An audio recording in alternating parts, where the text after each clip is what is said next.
I've been playing Monster Hunter since Monster Hunter 1, where I made the Great Sword. And like most Monster Hunter lovers, I hated the game. The controls were horrible, having to load every 5 seconds was agonizing, and worst of all, I couldn't hunt any monsters. Fast forward a few years, and my friend convinces me to get 4U on a 3DS. And when I did, I finally understood the hype. The controls were fixed, the vibe, immaculate, and I finally found my main. The bow, for some reason, just clicked for me. The ability to aim my shots and really watch the monsters made me feel like a real monster hunter. Fast forward to World and Rise, and the bow just became even faster and even more stylish. And then...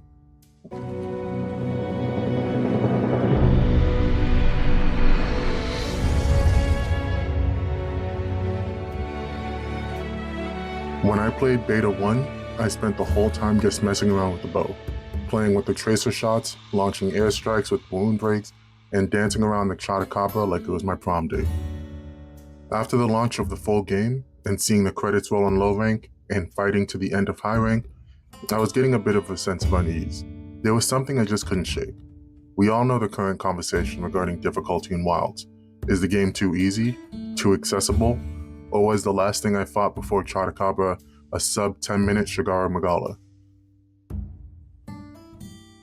I sit firmly in the camp that my game knowledge combined with the quality of life changes had made the game feel easier, but I also know that low rank and high rank are just tutorials for G rank.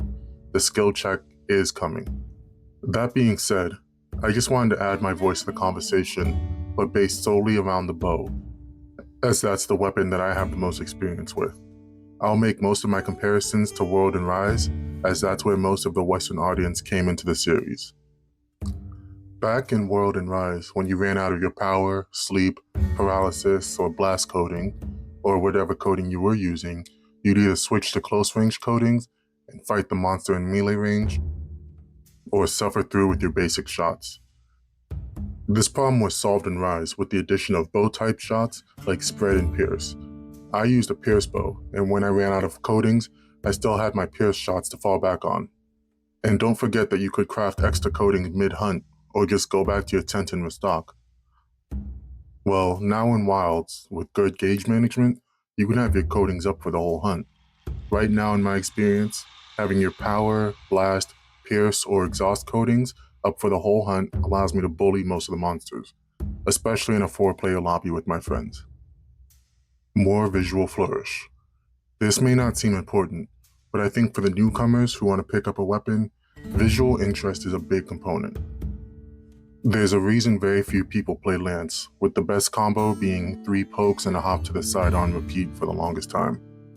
I personally feel as though the skill ceiling for the cool clips you see online has been lowered significantly by the focus strike that lets you knock dragons out of the sky and knock monsters out of windups that would one-shot you, all the while making spin moves actually look cool.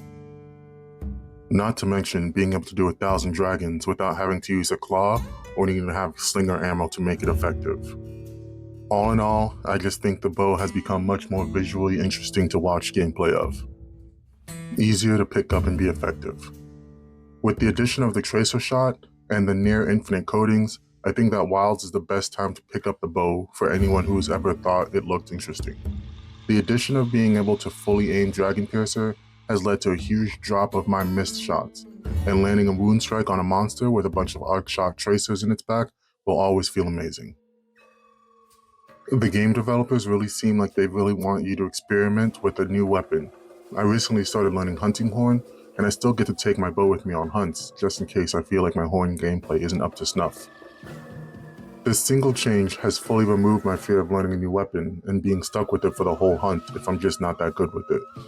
Now if I find myself struggling, I can just call my Seikrets and switch back to my main to end out the hunt. Cons. No longer needs to worry about coding.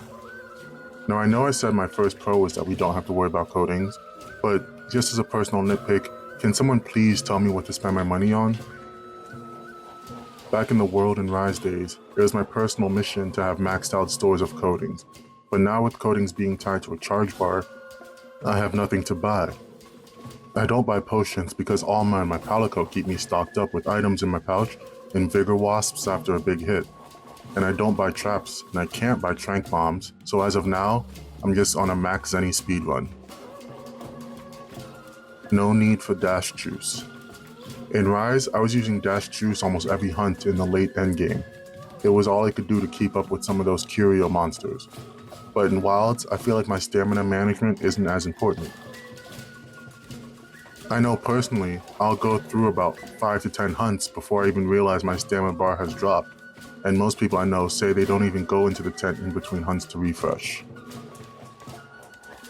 Loss of the arc shot types. In World, your arc shot dealt KO damage, kind of like a less effective ranged hammer. In Rise, they changed the arc shot into 3 different types: healing, affinity up, and brace, which would reduce your knockbacks. In Wilds, I was hoping they were going to bring a mix of these two systems. They could have given us bows with the tracer arc shots like we currently have, and given us bows with the different types of shots, or even left it up for the Ardian weapons, where the element of each part you chose would play a role into which shot type you got. I know we are still less than a month into the life of the game, but I would love to see more variety down the line. No layered weapons. This one is just a personal complaint, but the Blangonga bow is beautiful. But it just doesn't fit my playstyle, so I'll probably never use it. I'm not sure why layered high rank armor is in the game, but not layered weapons. I would be okay if they wanted to make layered weapons something you had to earn only by unlocking it once you crafted the highest rarity of that weapon. But as it stands now, I'll just have to stick with my Nacilla bow. And don't get me started on those ugly Ardian weapons. If you made it all the way to the end, then I just want to say thank you. I know we all love Monster Hunter and we just want to play the best version of the game. If I missed anything you think is a pro or a con, let me know in the comments below. And don't forget to subscribe and like so I can keep making these videos for you. That said, have a great day, and let's go hunting.